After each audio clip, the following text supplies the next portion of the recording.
Welcome everybody to the very first episode officially of Ayrton's football adventure. This is something I've been so excited for, something I'm very, very thrilled by.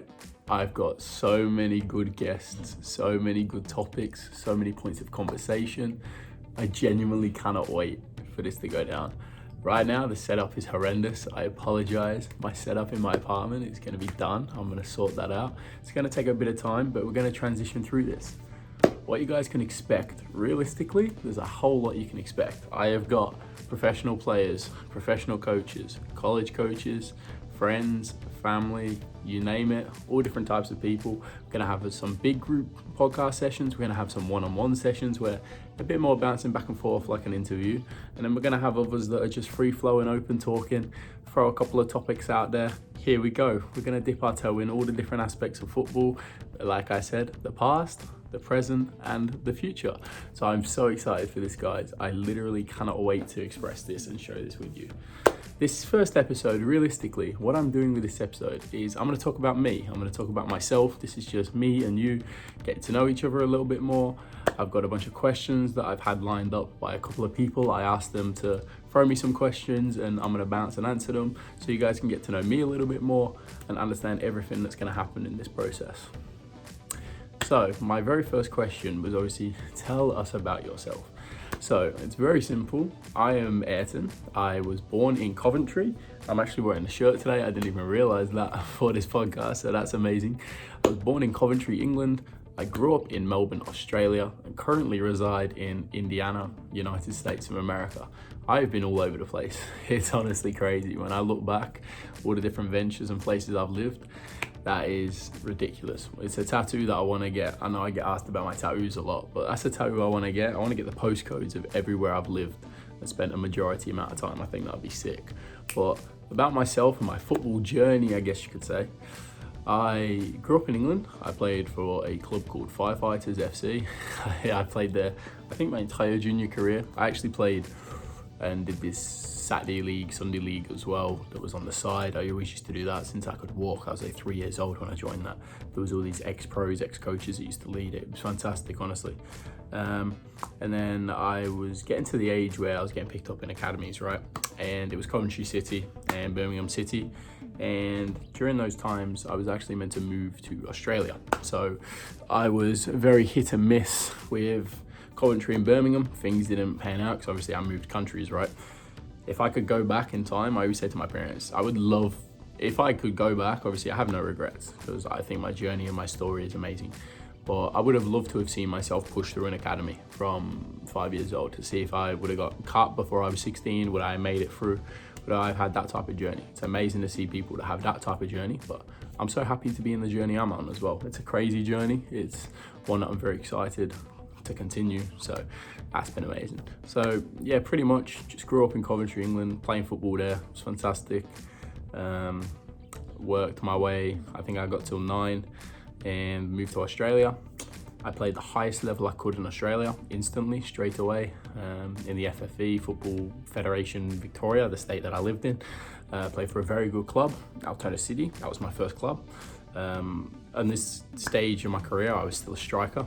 So yeah, I was always near the top goal scoring charts in the league. Always pushing to better myself every year. And it got to an age where I kind of had a terrible year. I think I was 14, 15, and I actually, I'm not gonna say got dropped, but had a bit of issues in my career. I was low on confidence. I was a shadow of myself, I really was. I didn't score a goal a whole year, and I think I was playing as a left winger at the time. And so I had a lot of issues personally, mentally, dealing with football. Like it was a big struggle, I'm gonna be honest. And I remember sitting down with my parents and a coach, and it was best if I moved on. And I actually found myself playing senior men's football. I think I was 15 at the time. So I hopped into a senior men's league, semi-pro, and it was the best decision I ever made, honestly. I feel like a lot of people, you want to stay in academies and develop playing kids football, learning 4-3-3 and the possession style, but jumping into the men's game at that age was so beneficial for me because it enabled me to understand football in different ways. Football is not just possession. I learned there's big guys that just want to be in there and smash you, and it's awesome to go back. I have so many photos where I look back, I'm 15 years old, playing against these men that you can see the aggression and the, a bit of anger on their face. It's crazy to look back at. So that was me. I spent, I think, 2 years outside of the FFV, but it transitioned into the National Premier League, which is the second tier in Australia now. And I hopped back into the National Premier League after a couple of senior years away. I had big time over there. I loved it in the seniors, but I hopped back in and I went back to the NPL. Bounced around a couple of NPL clubs, honestly. Never settled in the NPL. It's kind of I'm not going to say a political game, but it's very much you don't follow a coach or anything like that. It's what club can I play at and which one's going to be successful. That's where I want to be. And so for me, I spent times at good clubs at the stages. I dipped my toe in the senior football when I was 15. So I was wanting to push for a U20 senior football at that stage, and I found myself at Eastern Lions in 2017. When I was there, I was playing in the 20s, spent time in the seniors, training with the seniors, playing some off games here and there. And I found myself in America, basically this entire process. When I was 16, I was meant to go to Melbourne Victory and Melbourne City when I was 16. I was meant to drop out of school, attend this specialised, school program to go play for Melbourne Victory and Melbourne City. I was meant to, do schooling through them. And I remember being in the interviews with my parents, and we were sitting down going, is this going to be the best avenue for me? Is this going to turn me into the footballer I want to be? And obviously bearing in mind, I wasn't exactly having the best football career at that time. And I turned them down, and I know they weren't very happy, because later on the next year when I played against both of the National Youth League teams, they lost and I beat both of them. So that was kind of it was a funny thing how teams I was meant to go play for, I actually beat them. So that was very interesting to look back on. But I ended up in an agency that helps guys play college sports in America. And so I found myself with an agency. Ended up out in America at a very, very good Division II outfit, Tusculum University. They were Tusculum College, but Tusculum University. I think they had a transition year when I was there. So I spent a lot of time there. I spent 2 years there. It was very hit and miss, I'm going to be honest. The college scene, especially as an international, is not what it's made out to be. You're kind of sold the dream, but I think that's just the marketing and everything to do with the entire situation, right? And obviously, being a player now, I'm still out in America. This is year number 6 for me. I've got so many pros and cons about the entire situation, but obviously, I would say the pros are good. Otherwise, I still wouldn't be here, right? So I spent 2 years at Tusculum University. I didn't play as much as I wanted to over the 2 years. I had a couple of niggling injuries with my ankle, and so that really hindered me jumping in and out of the starting lineup. There was games I'd start, games on the bench, and so forth, back and forth. And it would bother me because, I never felt stable and I never felt secure there. I never felt like I was either fully trusted or that they believed in my capabilities and my ability. And by this stage, I'd moved to centre half. I spent my last year in the NPL with a couple of fantastic English coaches, and they said they thought I'd be a better centre half, and who am I at that age to say that those guys are wrong, right? I could just force and say, no, I'm a striker. But when I've had ex-professionals and these top academy coaches saying to me that we see you being a better centre half, I listened to them and I took it on board. Even now, though, I wish I'd still stayed as a striker, but it's always funny in the long run. Maybe one day I'll work my way back up, right? But no, so I ended up 2 years there, and we were bouncing back and forth, obviously. Me and the coaches, I think we got on well. It was just when you're so far away from home, but also you want to play football, right? That's the main reason why you go over there. Obviously, you're getting your university degree, you're studying, you're doing all those things, right? But you want to play football, and when you're not starting or getting what you think you deserve, it's very difficult. And we won the conference championship, which was fantastic. Went to the NCAA tournament. I think we made the round of 16. I can't even remember now. It was 4 years ago. We did fantastic. Obviously, we had a very bad start to the season. And then we went, I think, 12-1 the last 13 games. That was fantastic. So yeah, I ended up at another university, Louisiana State University, Shreveport. Again, 2 years that were full of hiccups. It started out very difficult. I came in injured. I actually went back to Australia for that summer, and I tore ligaments in my ankle in my final game before flying back out to America. And me being me, I was very stubborn and stupid and didn't rehab properly, didn't let everything happen, because I was like, I'm moving to a new club, new team, new university. No one wants to come in injured and not play, right? And so I was very stubborn, and I didn't do the necessary things I should have done to make sure I got back to full health. So I never got back to full health. I played the whole year very injured, very sore, very painful. Didn't do myself any favors. And, you know, then hiccups started occurring with the coach, and the hiccups with the coach were ideas that bouncing back and forth in terms of, again, he would challenge us as players, and then when challenging him back, right? It's one of those things where we felt we could have done better in certain circumstances. And there was obviously a bunch of other things that were going on in and out on the field, which, you know, is very natural. Everyone knows in football, you always have problems on and off the field. There's never smooth sailing as everyone makes it out to be, right?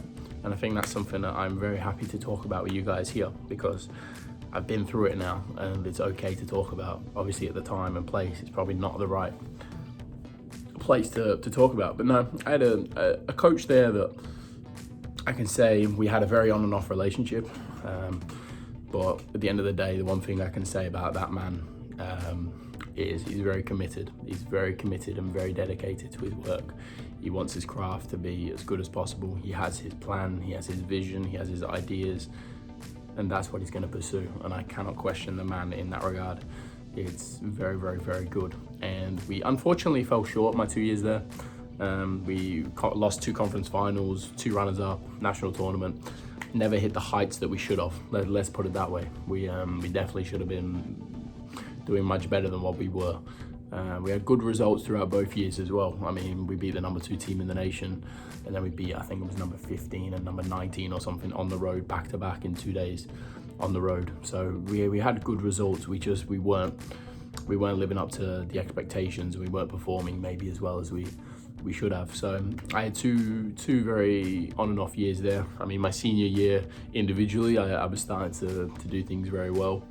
You know, player of the weeks, first team conference, all these types of things were finally kicking in, which was very nice. But once I hit that stage, I decided to graduate, and I had the opportunity to go to a Division 1 outfit, and I was talking to a lot of different schools, but for some reason I was very intrigued by the offer that I got at Purdue University, Fort Wayne, where I still am.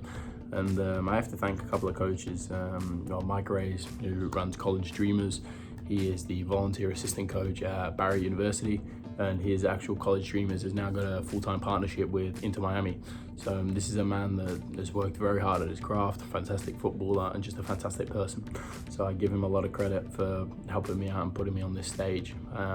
Ended up at Purdue University, Fort Wayne, NCAA Division 1 outfit in the Horizon League. And it's fair to say that I think I was finally getting the recognition in this country. After 4 years, I think people were on the higher stages were finally starting to see my capabilities when you play me as me. And individually, I think I had a very good year. I got injured in the middle of the year, and we were forcing it, and I was forcing it. Some days I wasn't able to train, but then forcing it on a match day and, you know, playing 90 minutes, which it wasn't smart, but it's what needed to be done. And I was very fortunate to find myself in a lot of talks with professional clubs. The only name I will give is I was on trial at Columbus Crew in the MLS. I spent time down there. Unfortunately, things didn't work out or go as planned, should we say. I was very excited, very ambitious about the direction of Columbus Crew, but unfortunately things fell apart, and we couldn't conclude in me signing my first professional contract at Columbus Crew. So unfortunately that didn't work out. I was in talks with a couple of NISA clubs, USL clubs, ended up on a professional combine as well, did very good there. So that's kind of been my journey in the college system in America. I have played in the summer. Obviously, you know, there's USL2, NPSL, UPSL, all these things. I will do a different podcast with a couple of people talking about that, But yeah, I've played in those leagues, been in first team all conferences, competed for championships and those types of things as well. They're very, very, very fun. But again, I'll definitely talk to you guys about that in a different podcast. So this short one, it's only going to be maybe a 20-minute podcast. Just I hope you guys got a little bit more of a understanding about me as a person, as a player, what I liked. Obviously, I play centre half now, currently clubless, should we say. Obviously graduating, so I'm focusing on my master's degree right now. So I do some private coaching, individual coaching. I still focus on my coaching a lot. That's something that I'm very ambitious towards when I'm not playing is being a coach. And I can't wait to have some of my friends that are coaches on as well. It's gonna be amazing, honestly. But yeah, honestly guys, so that's just a bit of background about me, about my football journey.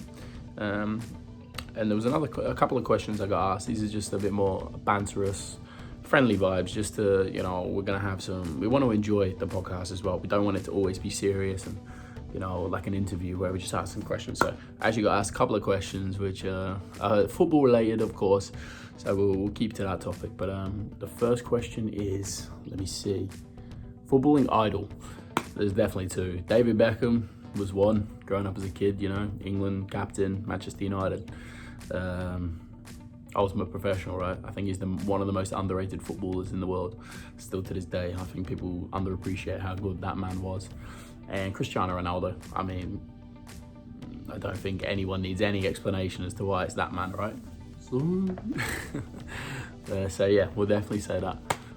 Favorite club, obviously it's United, Manchester United, but I was born in Coventry, so I love these guys to death. That is my city. That is the club I love to death as well. So glad they're doing well in the championship, even though we're bottom of the table.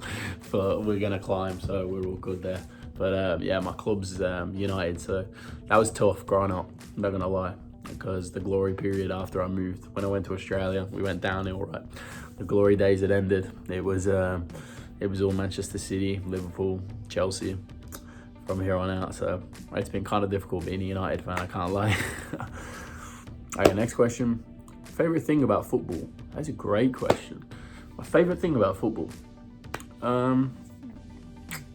to be honest, it's probably the winning. I know it sounds cliche, but everyone wants to win, right? But I think it's just the winning. It's being in that environment, wanting to win. That's the best thing. That's where you wanna find yourself. You wanna put yourself in them situations, and you can get yourself winning in individual sports and all these other things, but nothing quite hits like a football win when you're out there with your boys, because you're solidified and you're all working for the win. It's very different. So I just say being out there working to win games of football is the best thing. I just love playing the game. So it's winning though, because I don't like losing, and I don't think anyone does. But it's definitely not fun. So yeah. Next one. Credentials. My football credentials. What do I look for in a? Oh, this is super. What do I look for in a player? For myself, I'll pick as a centre half right now. Honestly, it's gamesmanship is a very big one that I look for in what makes a good player, because I think at every single level of football, you're going to find fantastic players. If you're talking youth level, you're always going to have kids that are more developed than the others. Some that are just physically going to be more developed, and other kids that are picking up on things quicker. You're going to get older into men's football, and you have different types of intelligence, right? You have your gamesmanship. You have guys that are experienced, use their age to their advantage. Guys with speed, agility, the passing. Everyone has good traits and good qualities, but for me, the number one thing makes you a good footballer is your gamesmanship. How do you handle games? Because anyone can do well in training, anyone can strike a dead ball, anyone can take a corner, anyone can take a penalty, but it's your gamesmanship. How do you hold yourself in those situations when you're playing a game? Do you make those easy errors? Do you make the simple passes? Can you complete those difficult tasks that are required in game? Can you, grab a game by the scruff of the neck and carry it to a win? Those are things that I look for in what makes a good player, because again, you find there's hundreds of thousands and millions of kids, guys, men, women, that are good technical players. You find them everywhere, but you don't find that many people that understand the game and how to manage it to win. And that's something I always look for. There's the biggest attraction for me. If I'm going to be a coach one day, it's going to be one of the biggest things for me, looking at how does someone handle a game for sure. And the last question is, why and when will you stop? Why will I stop playing football? When I get injured and my body can't move anymore. And that's the same as when will I stop playing football? It'll be when my body tells me. To be honest, I'll probably be 65 and still trying to kick a football.